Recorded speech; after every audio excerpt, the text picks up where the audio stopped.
Hey, want to go see Switchfoot? Last year was the 20th anniversary of their breakthrough album called The Beautiful Letdown, and they are continuing that Beautiful Letdown tour through 2024, and that brings them to Cleveland in a couple of weeks. Thursday, October 3rd. They'll be around the corner here at the House of Blues. Ticketmaster.com has all the info for you. If you strike out with me, you can buy tickets there. But if you're caller 10, you won't strike out. Good luck. 2 for Switchfoot. 216-578-1007 or 800-348-1007.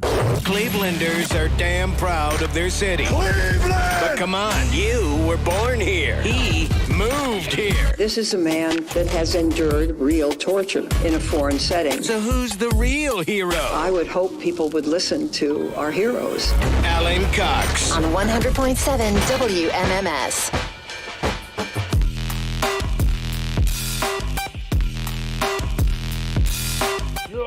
You liberal, you no good for nothing liberal POS. Y'all Trump hating, stupid people. Mr. Cox, you should burn in hell. Just go straight down to hell in a handbag. You homosexual. Well, clearly that guy's having a little bit of fun, but I do get a lot of genuine messages like that from people. You know, we are only 7 weeks out from the election, and the MAGA snowflakes, boy, they do not like when you talk about what's really going on. They do not like that. According to them, you don't know what's going on, Alan. Right.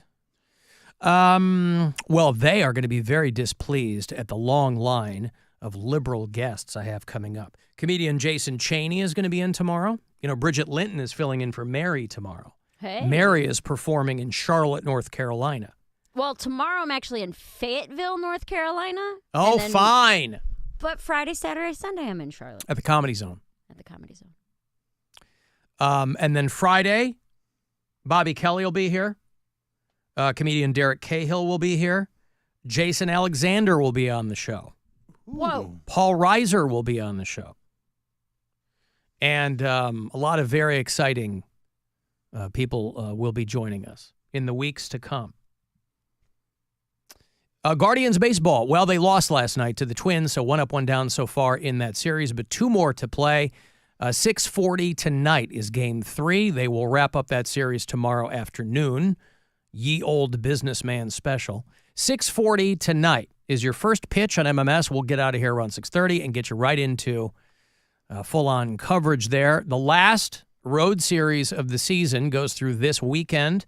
Guardians will be in St. Louis, play the Cardinals, and they'll come home, play Cincinnati, and wrap up the regular season with the Houston Astros. But all of it here on WMMS. And you can listen on the iHeartRadio app if you're so inclined. If you listen to us on the app, I like to know where people are. Angela listens to us in Nashville. Sasha is a bureau chief in Portland, Oregon. Bob is in Palm Bay, Florida. Greg is a Canadian bureau chief. He's in Temagami, Ontario. Shelby is a new listener in Butte, Montana. Beth is in Scottsdale, Arizona. And David and Megan listen in D.C. So thank you, one and all. I finally met Geraldine. Yeah, she's the best. Sweetie. She said she had met everyone but me. Mm-hmm. She was at the Cox Hour at the Parma Tavern on Sunday. Couldn't have been nicer. She had her little girl with her. Have you met the baby? No, she I just haven't had Oh met the the my baby. God. What an adorable, adorable child. Brinley. I think she's only like 6 months old. Anyway, couldn't have been nicer. This is a woman who is a big fan of this program, has had her share of tragedy over the past few years, but it's all come out of the other side. And Brinley, this little baby, could not be cuter. But anyway, she asked if we had seen the movie Jackpot. Did anybody watch that? No. Okay, so Jackpot, it's a Paul Feig movie, the guy who directed like Bridesmaids and the female Ghostbusters, all Freaks and Geeks back in the day. Anyway, movie called Jackpot. I think it's just streaming. I don't think it's in theaters, but it's John Cena and Awkwafina. It's kind of like The Purge, but from a financial end. The God, I remember when they were filming it, it was called something else. They had a better name for the movie. It was called like Death Lottery or something. Anyway, the premise of the movie is whoever wins this massive lottery, everybody else can try to kill them before 24 hours is up and they'll get the money. Okay. Dang. So Awkwafina wins $3.6 billion. And John Cena is a guy who's trying to protect her.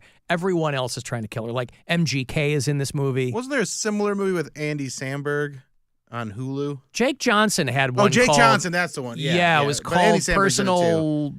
I don't know. Anyway, I've seen like the little ads for it on Roku, and I'm hoping it's funny, but I haven't seen it. Oh, it's called Grand Death Lotto when they were shooting it, which is a way better title than Jackpot. I don't know who they thought that they were going to turn off with Grand Death Lotto. Maybe it was too similar to something else. I don't know. But Jackpot, I think, is lame.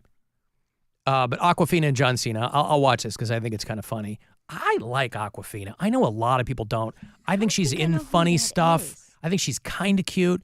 She's got a show called Nora from Queens, but she has done a handful of movies. She's in a bunch of movies. She was in a Marvel movie. She was in Shang-Chi, wasn't she? Yes. Gets a ton of work doing voiceovers for cartoons because she has like a very kind of raspy, distinctive voice. Her delivery's real good. And she blew up on YouTube 15 years ago, I think. Yeah, doing her whole thing was people got mad at her for doing black sense. Yes. Yeah. Yep. But anyway, she was like, "Did you watch this movie?" And I said no. And the point of her email was, would any of you, would you kill the other one for the lottery winnings? Would you, Bill or Mary, have it in you to kill somebody else for the lottery winnings? Would you kill someone for $3.6 billion? I need more information. You'd need You more get away information. with it, like you get you'd away need- with it, right? Well, not necessarily. Okay. I mean, yeah, I guess you would. Yeah, You'd have to. The premise If of the it's a movie purge, is, there's no laws. Yeah. right. My thing is, are they a good person? Do they have family? That's us. Like, oh, you two? Yeah. No, I don't think I could do that. What does Although it- money would solve What does all it my matter if problems. they're a good person? If they're a pedophile, yeah, I would have absolutely no reservations killing that person to take their money. Okay. But you, who has a young daughter and a wife, and you do something that's good for the community, that I feel worse about. What is than that? What do I do that's good for the community? This show, idiot. Maybe you didn't hear me. What do I do that's good for the community, Mary? Cocks out pre-games. Oh, Yeah, there you Cox Out go. Pre-Games. There you Yeah, that's right. The full schedule at alancoxshow.com. Here's the plot. By 2030, the financially desperate government of California creates the deadly Grand Lottery. Every lottery day, the randomly selected winner must survive until sundown. Anyone with a losing ticket can kill the winner to claim the multi-million-dollar prize instead, but no one may use guns. Okay. So you got to get in close, right? That's the only caveat. Is you can't use guns. But Huh? you can use a bow and arrow. I feel like that. Bow and arrow, knife, you got to get in, right? Awkwafina plays a former child actor who goes back to Los Angeles, hopes of rekindling her career, and she doesn't know about the lottery, and she wins. She randomly wins, and it's $3.6 billion, and then everyone Just trying to is kill on her her tail for- trying to kill her. Yeah, MGK plays himself, and How do they know who you are? They broadcast your picture? they must. Or something? They must make it public. Seems like we'll have to watch the movie. Right. All I right, think but I think it's on Amazon. I think it's on Prime. Prime. Yeah. Alan, are you killing us? No, I would not. For $3.6 billion? I'm gonna kill both of you and peel off $1 billion for each of your families. Yeah. And they'll be thankful. All right. Like you said, you're going to peel off our skin No. Yeah, and there you go. mail Wear it to our families. Wear it. You wouldn't split it into why? But well, Hey, I'm sorry I killed your dad and your girlfriend's sister. Blah blah blah. Here's $1 billion. I hope. and you feel think that would better. make up for it?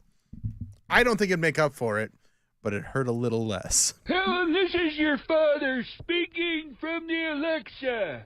I would never again hear my father, my You can dear talk departed, to a person. dear departed. I'll tell you what. You're on the other side with him. I was thinking of Mary this morning because Mary and I are both in the Dead Dads Club. Mm-hmm. And, you know, when your iPhone shows you random photos? Yeah. Hey, here's the random photos. It was a picture of my mom and dad at my first wedding, 1998. And I was like, God damn it. Yeah. You know, I think about my dad a lot, but this was way before, like, before he got sick, before, you know. It's 30 years ago, yeah. Dude. Yes. Yeah, almost. Those are the ones that kind of punch you in the gut out of nowhere. We're like, damn, dude, I wasn't ready for that yet. Yeah. Well, because I took a picture of my dad after he died. I took a picture of him after he passed away in his hospital bed. And my mom was not super jazzed about that. I think that's kind of I said, you're going to want this picture. Why? And she was like, I can't imagine why. And I said, I'm telling you, you will. And a month later, she asked me for it. And because that was the last place he was when he was alive, was in that hospital bed. Yeah, but he's dead. But he's still my dad. But he's not anymore. He's still, well, it's my dad's body. Yeah. But your dad. Point is, she left asked me that for it a body. month later. I don't like that at all. I get it. I mean, it's get not it for you. everybody. Whatever helps you. Well. But I also don't like it when people post pictures because like I knew holding a dead person's hand. I knew that was the last time I would see him. When we left, and I was the last person to leave that hospital room, my mom hadn't left the hospital in 2 weeks. Yeah. She had not been outside for 2 weeks. She sat in his room, took showers in the bathroom, whatever it was. I'd bring her food every morning, and then me and my siblings would be at the hospital all day long during visiting hours. But my mom sat in that chair for 2 weeks in his room. But I was the last one to leave the room after he died. I just stood there for a long, long time. I didn't want to leave because I was like, this is the last time we will see him. Yeah. Because they take the body out, they go to the funeral home, and blah, blah, blah. And he's buried after that. We were going to see him at the wake, which we did, but you can't imagine how little a body looks like the person you know and love. It's happened with friends, right? It's happened with grandparents. Obviously, this is the first of my parents to go, so I was not really prepared for that. But I took that photo because I was like, this is the last time I'll see him kind of as he was. Have you looked at it since? Yeah. And what do you feel when you look at it? It takes me right back to those 2 weeks. Right back to those 2 weeks. And the wild thing about it is when you look at, I've seen people get killed before. I mean, when you see someone who is dead, it's very strange because moments before, that was your parent, brother, sister, loved one, whatever it was, friend, right? Yeah. But it's almost like when that switch goes off, it's almost like they look completely different. I think that's the power of suggestion. Because it's not like a shroud comes down over their body when they're dead. It's that you know that they're gone and there's nothing going on in there, and you know. But I mean, that's also the argument for having a soul, that the soul has left the body, so it's not your dad anymore. Yeah, but you don't need just a body. But you don't need a soul because we are all just a combination of chemicals and electrical impulses. That's not as romantic, but you don't even need a soul. It's like once the body has shut down, that's all it is. Yeah, it's your brain.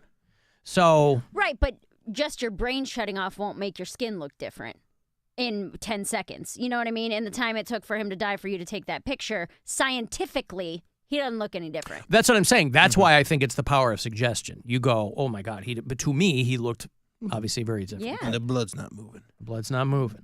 Yeah, but blood not moving for a minute or two is not going to make you look different. A little bit. No. That's the why. The lengths you'll go to just no. deny any. No, I'm not saying that. I think you're right. Bill. I think you're right. It's just that I think we also underestimate. I think moving blood does contribute. I don't know. I like if you show me a science behind it, I might but I think not moving blood makes you look different. Immediately. We take no. This is what I'm saying. We take the blood moving so for granted that I think we underestimate how quickly a body starts to, because decomposition happens very quickly. Once the blood stops, once there's no heat being generated anymore, once the heart's not pumping anymore, you know, they find these people in their apartments. It doesn't take long. I mean, when they find them and it's been a month, they go, yeah, we had to identify them through dental records. But if you find them after 10 hours. How long after your dad died did you take the picture? Oh, 5 minutes. So this, according to Britannica, if you believe in that. I do. The first visible change in the body. Wait, this is the Roman god Britannica? Yes. Okay. The first visible change in the body, which can occur between 15 and 20 minutes after death, is when it's called pallor mortis, when the body begins to pale. Pre-rigor mortis. So it takes 15 to 20 minutes. 15 to 20 minutes. Okay. So not 5. Not 5. No, I'm not saying 5. I'm saying trying to power of suggestion correct. to me. Yeah. Right. Right. Okay. Well, yeah, power of suggestion is a thing, but I didn't know how long it would take, but I figured the blood not moving had to take effect pretty quick. In 15 to 20 minutes, I feel like it's pretty quick, but not immediately. Well, you have a lot of small blood vessels in your face. Maybe you do. Mine So- are huge. Yeah! Big ass blood vessel. in my face. My capillaries are massive. You could drive a truck through them. Mm-hmm. Wow, good for you. That's exciting. Look at these capillaries. Hey, Geraldine's on the phone. I was just talking about you. Hey. Oh, you mean this wasn't completely coincidental? No, I knew it. I wanted to know if my real question was if out of the three of you, if Bill won the money, would you kill him, and so on and so forth. Right. Well, that was the I question. wasn't sure if you touched. Yeah, I did. Like if Those two cowards wouldn't do it, but I said I'd kill them both and then give each of their families $1 billion. Yeah, neither Mary nor I said that we would kill Bill for the $3.6 billion. Now, we say that because it's completely made up and it's theoretical, but if we discovered that Bill was now the proud owner of $3.6 billion, you best believe Mary and I would be having a side conversation. And part of the movie, I don't know if you mentioned this, it was legal. It was legal. Yeah, we figured that out. Okay. Yeah, but also because no, it's okay. I think that we would also be considered the prime suspects. I have to think, or I mean, obviously, But it's legal, though. Mary and I would do it and frame his girlfriend. Obviously. But I mean, but it's legal. You're allowed to. No, And I you know. get Yeah, that but then money. you still have to live with it. Just because you're not in jail. That's true. Oh, You with still have to live with the... $1 billion, you have to live You with still it. have to live with the guilt. Oh of no, knowing I have to what live you with did. the guilt course. and $3.5 billion. GIF of Woody Harrelson drying his tears with money. You know what? I might kill Bill, actually. I'd kill Bill, but not Alan. Now that I'm going to change my answer. I figured that much. Mary But, would kill Bill for $500,000. What are you talking about? I No- was just no curious Friday get about, downs. She would kill me for a blue check mark on Instagram. That's actually very true. It's very true. Exactly. Okay. Now, I was just curious. I was just thinking about it, and I just wanted to see what you guys had in you. Yeah. Thank you, Geraldine. Thank you. Love you All guys. right, you too. Give that baby a smooch. Okay, I got to take a break. You want to go see the Black Crowes? You know, they were set to open that Aerosmith arena tour, and then that whole thing fell apart. We do have them coming up on the iHeartRadio Music Festival, but provided that you didn't win one of our trips to that out in Vegas, you can just hang out locally and see the Black Crowes. So I got a couple of tickets for you. Why am I coughing all... Why am I coughing all of a sudden? Oh, just the mere